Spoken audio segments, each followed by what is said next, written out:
Hey, what's up guys? This is going to be the phase 1 best in slot for both Affliction Warlocks and Fire Destro Warlocks. This video is strictly going to be for DPS Warlocks. I will have the tank best in slot up later today or tomorrow as well. So to start, you want both Twilight Invoker's Shawl and Twilight Invoker's Robes for the 2-piece. These are both good as they have some stamina on them, and they have a 2-piece which is 9 spell power. You get both of these from either Geliast or Lorga's Jut. I don't know, I'm gonna fuck their names up the whole time.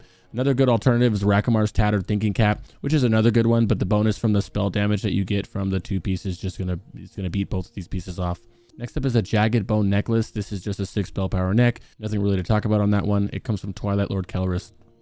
Next one is the Magician's Mantle, which came from a BOE that you want to look for. It has some 9 int and 5 spell power. It's just some nice spell power. You really want to stack spell power with this because that's where all our damage comes from. Next up for Cloak, you want a Fiery Wrath Cloak. I like the Elder's Cloak of Fiery Wrath because it has the highest roll of fire damage, I believe. But if you can find another one with like 7 or 8 or 9 fire damage, that'll work great. Just like it would with the bracers too. Durable bracers of Fire Wrath is the highest ones I saw. But if you can find some out there with like 7, 8, or 9 fire damage, you're good to go on them. You can also slap 5 stamina enchant on the bracers, which will help. You can also enchant 30 mana on your chest, which isn't a lot of mana, but it's like half of Incinerate, so it kind of helps. And then 50 armor, just like because there's nothing really else that you can get with it, right? For gloves, you want the black fingerless gloves. These will give you 6 spell power, and it's just really nice. These comes off of Twilight Lord Kelris as well. And for the belt, you want the Sage's Sash of Fiery Wrath. You don't really need to worry about Gramuros or anything like that. Nothing here has spell power on it besides the one sash, so you kind of want to get, well, it's not spell damage, it's fire damage, which is pretty much the same thing. There's a slight difference, like your Fire Wrath is not going to affect your life tap like spell power would, but there's no spell power belt right now. For pants, you have the Soul Leech pants, which is a very good pair of pants with 11 spell power. You're not going to get much better than that. There's some backup ones you can get at 7 spell power if you can't get your hands on those, or if somebody else bought them.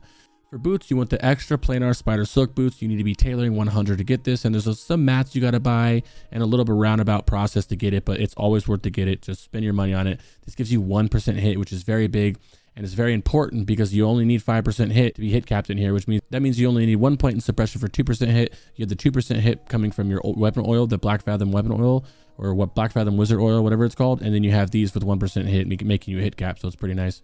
For rings, you want the Signet of the Twilight Lord, which comes from Twilight Lord Kelris, which is just a really nice spell power ring. It's the only one with spell power on it that you can fit because it has 7 spell power. Actually, there's another ring, but that's your other slot, is the Advisor's Ring, or what's the other one called? Lore Keeper's Ring or something like that. They're both 5 spell damage and 2 mana per 5. You know, we don't care about the mana per 5 that much, but it's the only way you can get another ring on here with some spell power.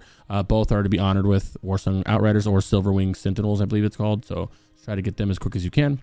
For your trinkets, we really don't have any options here besides one really good trinket, which is Invoker's Void Pearl. This is from the last boss in the raid. He drops an item called the Perfect Black Fathom Pearl. Once you click this item, it becomes a quest. Turning that quest in gives you the choice of 3 trinkets, and this is the one that you're going to get from the 3 of them. This is just a nice 10 shadow res, but more importantly, 8 spell damage. But be careful, once you turn this quest in to get this, it also drops the world buff, so make sure you're coordinating that however you are with your guild. And for the other trinket, the only one that really you can get is Rune of Perfection. This will decrease the magical resistances of your spell targets by 10 and give 4 stamina. And in the meantime, until you get Invoker's Void Pearl, you can use the Minor Recombobulator because this will give you a little bit of mana back. For your wand, you want Phoenix Ignition. There's nothing really else you can get. I mean, wands kind of don't matter because you're not wanding much at all, and none of them give you spell power yet, but this one at least gives you 5 intellect, you know, versus the Gravestone Scepter, which gives you 1 spirit and 5 shadow res. I'll take that 5 intellect any day. For your weapon, there's only one that you want to even look at, and that's the Rod of Ancient Sleepwalker. 15 int, 14 spirit, 5 shadow res, and 26 spell power. This is a very, very, very good rod. So you're going to want this as soon as you can. This is off of Twilight Lord Kelris, and good luck on it. As for the Affliction build, there's not too much that changes. You're still wearing the same of everything. Besides, you are going to switch to a different choker because Jagged Bone Necklace has 6 spell power versus Choker has 1 more spell power. So that's kind of nice. And then you want to switch to your cloak and your bracers to Shadow Wrath.